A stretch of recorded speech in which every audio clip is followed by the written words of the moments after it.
తాకట్టులో ఉన్న బంగారాన్ని విడిపించి ఆ రోజు ఆన్లైన్ రేటుకే మేము కొంటాం. Sharma gold company. నమస్కారం, వెల్కమ్ టు సుమన్ టీవీ. నేను గీతాంజలి. ప్రస్తుతం మనతో పాటు నైమిషారణ్య పీఠ వ్యవస్థాపకులు, ప్రముఖ ఆధ్యాత్మికవేత్త శ్రీ బాల బ్రహ్మానంద సరస్వతి గురుజీ ఉన్నారు. వారితో మాట్లాడదాం. గురుగారు నమస్కారం అండి. గురుగారు, జూలై 17వ తారీఖున తొలి ఏకాదశి, వ్యాస పూర్ణిమ, గురు పూర్ణిమ ఇలాంటి ఉంటారు. అసలు తొలి ఏకాదశి విశిష్టత ఏంటండి? తొలి ఏకాదశి అనేటువంటిది సాక్షాత్తు శ్రీ మహావిష్ణువు యోగ నిద్రలోకి ప్రవేశిస్తున్నటువంటి దినం. దీని వెనక ఉన్నటువంటి ఇతిహాసము, ఇతివృత్తం ఏంటంటే, అలనాడు శ్రీ మహావిష్ణువు వామన అవతారాన్ని స్వీకరించినప్పుడు, అంటే బలి చక్రవర్తిని పాతాళానికి పంపించాలి, మరలా దేవతలకు పూర్వవైభవం కలిగించాలి, వారి యొక్క అమరావతిని వారికి ప్రసాదించాలి అన్నటువంటి ఉద్దేశంతో మహావిష్ణువు వామన రూపంలో బలి యాగం చేస్తూ ఉంటే ఆ యాగంలో ఒక వటువుగా రావడం జరుగుతుంది. ఆ యాగ సమయంలో ఏది దానం అడిగినా ఇవ్వాలి. అందుకని ఆయన వచ్చి నాకు దానం ఇవ్వాల్సిందే అంటే, అప్పుడు బలిచక్రవర్తి మీకు మణులు కావాలా, లేక రత్నాలు, లేక గోవులు అంటే, తను ఏమొద్దు నాకు 3 అడుగులు దానం ఇస్తే చాలని కోరడం, అడుగుతారు. అప్పుడు దానికి అంగీకరించడం బలిచక్రవర్తి. అదే సందర్భంలో భూమి ఆకాశాలు ఒక పాదంతో మరో పాదంతో ఊర్ధ్వలోకాలు ఆక్రమించిన తర్వాత ఇక మిగిలినటువంటి పాదం ఎక్కడ పెట్టగలను అంటే తన తలని చూపిస్తాడు. అప్పుడు తన తలపై పెట్టి పాతాళానికి పంపించేస్తున్నప్పుడు ఏది ఏమైనా తన త్యాగానికి చాలా ముగ్ధుడవుతాడు మహావిష్ణువు. అంటే బలిచక్రవర్తికి తెలిసే దానం ఇచ్చాడు. ఇది గొప్ప విషయం. అంటే ఇప్పుడు వచ్చేది సాక్షాత్తు మహావిష్ణువు కాబట్టి నన్ను పాతాళానికి పంపించేస్తారు ఆయన అని తెలిసి కూడా దానం ఇచ్చారు అని శుక్రాచార్యులు వారు చెప్పడం జరిగింది. వచ్చినవాడు సామాన్యుడు కాదు, ఆయన అడుగుతున్నది 3 అడుగులు ఎవరైనా అడుగుతారా? అప్పుడే నువ్వు అర్థం చేసుకోవాలి, ఆయన సాక్షాత్తు విష్ణువు కాబట్టి ఇది నీకు పతనానికి దారితీస్తూ ఉంది అని చెప్పినప్పుడు కూడా తను నిరాకరించి, సాక్షాత్తు విష్ణువే కదా, ఇప్పుడు విష్ణువే నాకు దానం అడుగుతుంటే ఆయన చెయ్యి కిందుండి నా చెయ్యి పైన ఉండడం అనేది చిన్న విషయం కాదు, కాబట్టి విష్ణువే అడుగుతున్నారు కాబట్టి ఖచ్చితంగా ఇచ్చి తీరుతాను, ఆయనకే నా జీవితం అంకితం అని చెప్పి అంత త్యాగానికి తను సంసిద్ధపడ్డాడు. కాబట్టి ఒకవైపు దేవతలకు అమరావతిని ప్రసాదిస్తూ మరోవైపు బలిచక్రవర్తిని అనుగ్రహించాలి అని మహావిష్ణువు అనుకోవడం జరిగింది. కాబట్టి నాయన నీ త్యాగానికి నేను చాలా సంతోషపడ్డాను, నీకేమైనా వరం కావాలంటే కోరుకోమంటే తను 4 సంవత్సరానికి ఒక 4 నెలలు నా పాతాళంలో ఉండాల్సిందే అని తను కోరుకుంటాడు. కాబట్టి అది ఆషాఢ శుద్ధ ఏకాదశి నాడు నుండి యోగ నిద్రలోకి స్వామి ప్రవేశించడం, అంటే వైకుంఠంలో యోగ నిద్రలో ఉంటాడు స్వామి. అలా కోరుతాడు బలిచక్రవర్తి, వైకుంఠంలో మీరు యోగ నిద్రలో ఉండాలి శేషపాన్పుపై, కానీ నా పాతాళంలో నా సన్నిధిలో మెలుకుతూ ఉంటారు మీరు. ఈ 4 నెలలు మిమ్మల్ని నేను పూజిస్తాను శ్రద్ధతో. ఈ 4 నెలల్లో మరి స్వామి యోగ నిద్రలో ఉంటారు కదా, మరి భక్తులకు ఏమైనా ఆపదలు కలిగితే రక్షించరా అంటే ఖచ్చితంగా రక్షిస్తారు. అప్పుడు ఎలా? నా లోకం నుండి మీరు వెళ్ళాలి, అప్పుడు అందరూ నా పేరుతో మిమ్మల్ని కీర్తించాలి, అంటే బలి లోకం నుండి స్వామి వచ్చి మిమ్మల్ని కాపాడారు అని, తద్వారా నా కీర్తి కూడా కొనియాడబడాలి, ఆ రకంగా కూడా నాకు పుణ్యం రావాలి అని ఈ రకంగా బలిచక్రవర్తి కోరుకోవడం మూలంగా స్వామి అనుగ్రహించి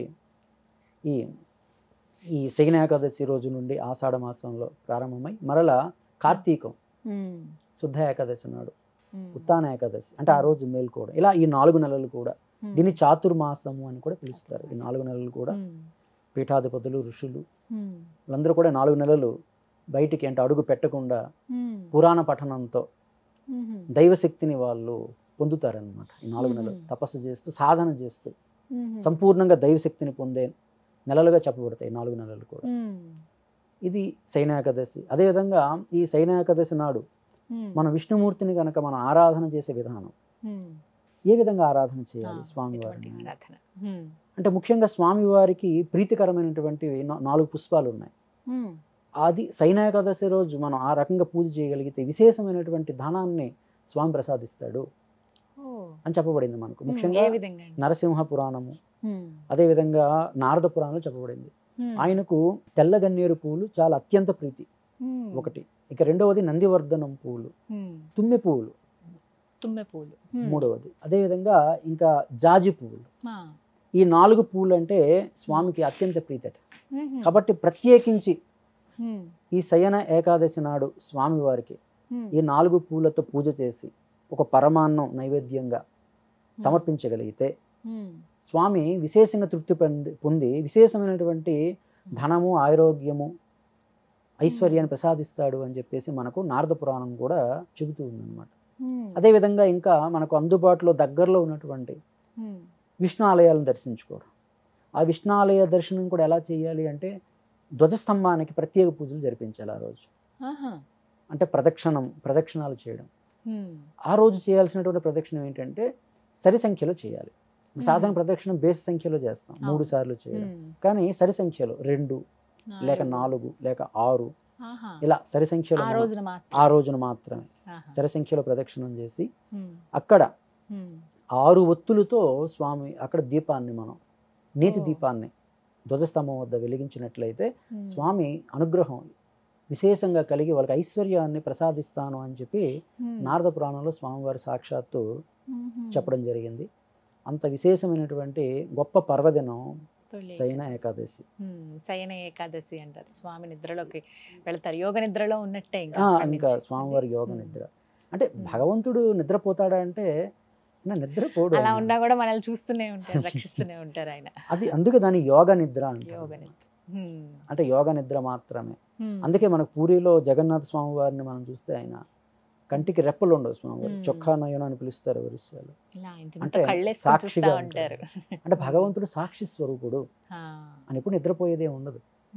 కాబట్టి మన దైనందికంలో భగవంతుని ఉపాసన చేసినప్పుడు ఉదయం సుప్రభాతం పలకడం, తరువాతను షోడశోపచార పూజలు చేయడం, మధ్యాహ్నం నైవేద్యం, ఇలాగ సాయంత్రం నైవేద్యాలు సమర్పించి మరలా మనం నిద్రపోతున్న సమయానికి స్వామివారికి మనం మళ్ళా నిద్రపుచ్చుతాం.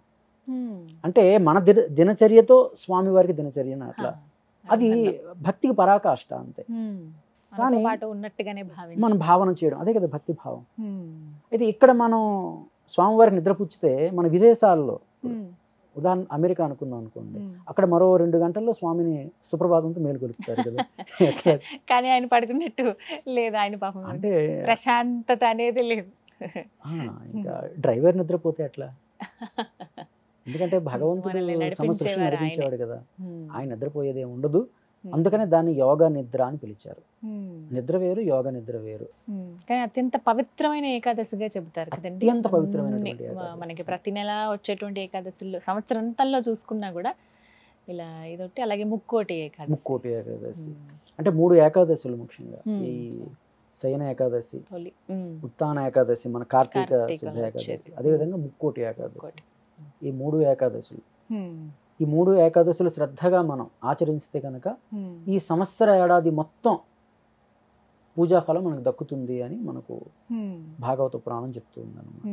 చాలా పవిత్రమైన రోజు అది. జూలై 17వ తారీఖు ఒక్క ఏకాదశిని మనం శ్రద్ధగా ఆచరించగలిగితే కూడా మంచి సత్ఫలితాన్ని పొందుతాం, మనం సంపూర్ణ ఫలితాన్ని పొందగలుగుతాం. జూలై 17 స్వామి ఇంకా ఏమైనా మార్పు? కొంతమంది 16 అన్నట్లుగా అంటున్నారు. అంటే ఎలా తిథులు మనం లెక్కించుకోవాలి? ఉదయం పూట వస్తేనా ఏకాదశిని పాటించాలా, సాయంత్రం పూట వస్తే ఏకాదశిని పాటించాలా? సాయంత్రం పూట వస్తే పాటించుకోవాలి. సాయంత్రం పూట వస్తే ఆ విధంగా చూసుకుంటే 17వ తారీఖు. అలా అయితే ఇంకా ఆ రోజునే చక్కగా వివరించారు గురువు గారు. ధన్యవాదాలండి. సుమన్ టీవీలో మీ పర్సనల్ అండ్ బిజినెస్ ప్రమోషన్స్ కోసం కింది నెంబర్కి కాంటాక్ట్ చేయండి.